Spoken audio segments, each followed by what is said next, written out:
नमस्कार दोस्तों, कैसे हैं आप सभी। बिल्कुल आप सभी बहुत अच्छे होंगे। तो चलिए चलते हैं, एक और लेटेस्ट नोटिफिकेशन यानी वैकेंसी का नोटिफिकेशन आया है। कहाँ से आया है तो उसके बारे में देखिए। Bharat heavy electrical limited engineering, ठीक है, या इक्विटी ट्रेनिंग रिक्रूटमेंट की ओर से आया है, यानी कि भेल की साइड से आया है। ठीक है, तो इसमें देखिए क्या क्या है। पर्टिकुलरली जो इंजीनियरिंग की है, जो इंजीनियरिंग फील्ड से है, उसके लिए ये वैकेंसी है। काफ़ी अच्छी खासी सैलरी है और अच्छी रॉयल्टी वाली जॉब है। तो चलिए देखते हैं वन बाय वन क्या क्या है डिटेल से इसके बारे में।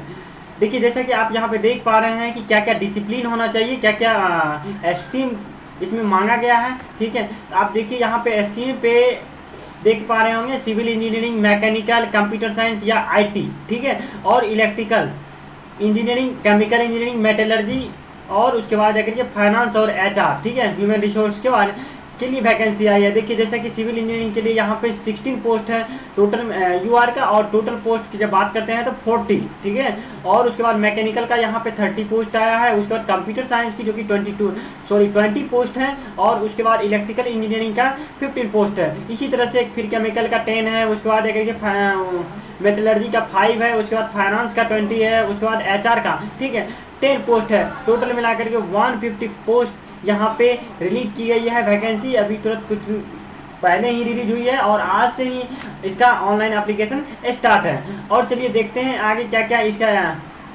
जो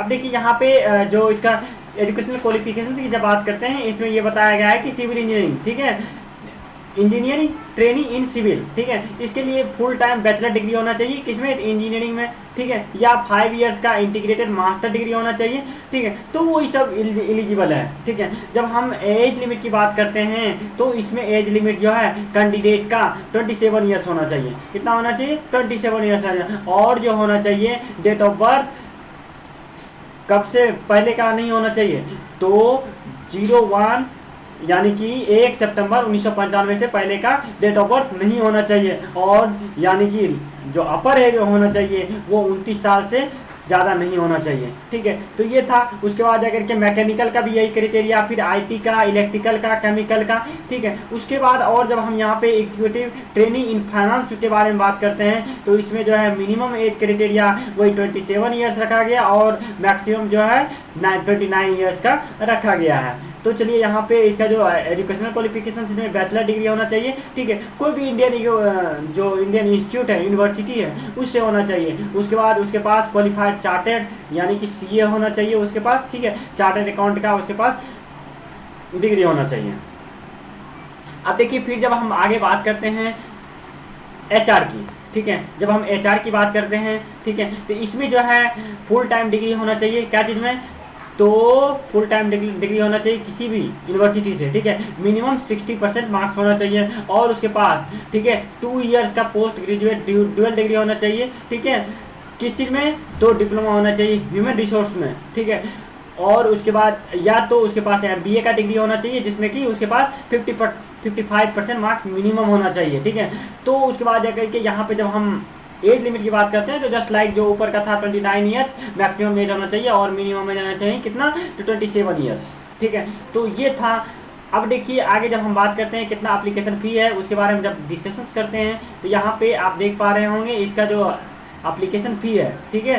देखिए यहाँ पे वही चीज़ बताया गया है कि क्या क्या चीज़ मतलब कौन कौन सा डिसिप्लिन चलेगा, ठीक है। मैकेनिकल के लिए देखिए, इलेक्ट्रिकल के लिए, सिविल के लिए, केमिकल के लिए, और उसके बाद फाइनेंस के लिए देखिए सीए होना चाहिए, जस्ट लाइक दिस, ठीक है। अब देखिए यहाँ पे जब हम बात करते हैं रिजर्वेशन की, देखिए वही चीज़ है, रिजर्वेशन क्या होना चाहिए, जो अपर एज होना चाहिए, ठीक है। SC/ST को 5 ईयर्स का, उसके बाद जो सेंट्रल गवर्नमेंट का रूल है 3 ईयर्स का रिबेट मिलेगा किसको, OBC NCL वाले को, ठीक है। अब देखिए यहाँ पे जब हम बात करते हैं तो देखिए आगे चलते हैं एप्लीकेशन फ़ी की बात करते हैं, ठीक है। आगे दिया हुआ है, देखिए यहाँ पे एप्लीकेशन फ़ी आप देख पा रहे होंगे स्क्रीन पे, ठीक है। यहाँ पे देखिए एप्लीकेशन फ़ी की जब बात करते हैं तो जो अनरिजर्व है या EWS है या OBC है उसके लिए एप्लीकेशन फ़ी 500 रुपये है और जो है 300 रुपये, ठीक है, प्लस GST चार्ज ये उनको लगेंगे, यानी कि टोटल मिलाकर के 800 के ऊपर यानी कि 900 के आसपास आपको चार्ज लगेंगे। मतलब 900 नहीं लगेंगे, 800 और प्लस जो 18% जो चार्ज होते हैं, ठीक है, जीएसटी चार्ज वो लगेंगे। उसके बाद SC ST के लिए एप्लीकेशन फी चार्ज नहीं है, लेकिन प्रोसेसिंग फी कितना है 300 प्लस जीएसटी, ठीक है। तो ये था इसका एप्लीकेशन फी। अब देखिए, अब आगे हम लोग देखते हैं कि आगे जब हम बात करते हैं इसका, देखिए एग्जाम का पैटर्न के बारे में। देखिए फर्स्ट बार देखिए एप्लीकेशन जब स्टार्ट हुआ है, ठीक है, तो एप्लीकेशन आज से स्टार्ट हुआ, यानी 13 सितंबर से स्टार्ट हो गया है, ठीक है, आज से दिन से स्टार्ट हुआ है। और इसका लास्ट डेट है, ठीक है, ये लास्ट डेट है 4 अक्टूबर 2022, यानी कि 4 अक्टूबर 2022 शाम 5 बजे तक ही रहेंगे। और डेट ऑफ एग्जामिनेशंस की जब हम बात करते हैं तो इसका जो टेंटेटिव डेट है, जिसका टेंटेटिव डेट बताया गया है 31 अक्टूबर से 31 अक्टूबर 2022 और 1 and 2 नवंबर, ठीक है, exact date shall be intimated time to issue of the admit card, यानी कि जब मतलब एग्जैक्ट डेट आ जाएगा उसके बाद जाकर के एडमिट कार्ड प्रोवाइड किए जाएंगे, ठीक है। तो ये था भेल के बारे में, रिक्रूटमेंट के बारे में, जो कि काफ़ी अच्छी खासी सैलरी आपको मिलेगी इसमें, और अच्छा इसमें फैसिलिटीज मिलता है, ठीक है। पर्टिकुलरली जो अगर इंजीनियरिंग बैकग्राउंड से हैं तो ये एक गोल्डन अपॉर्चुनिटी है, पर्टिकुलरली कंप्यूटर साइंस के लिए है, ठीक है। पर्टिकुलरली अगर कंप्यूटर साइंस है तो आपके लिए ग्रेट अपॉर्चुनिटी है, ठीक है। कंप्यूटर साइंस वाले इस पर ध्यान दें। देखिए यहाँ पे कंप्यूटर साइंस वाले के थोड़ा डिस्कशन कर देते हैं, ठीक है।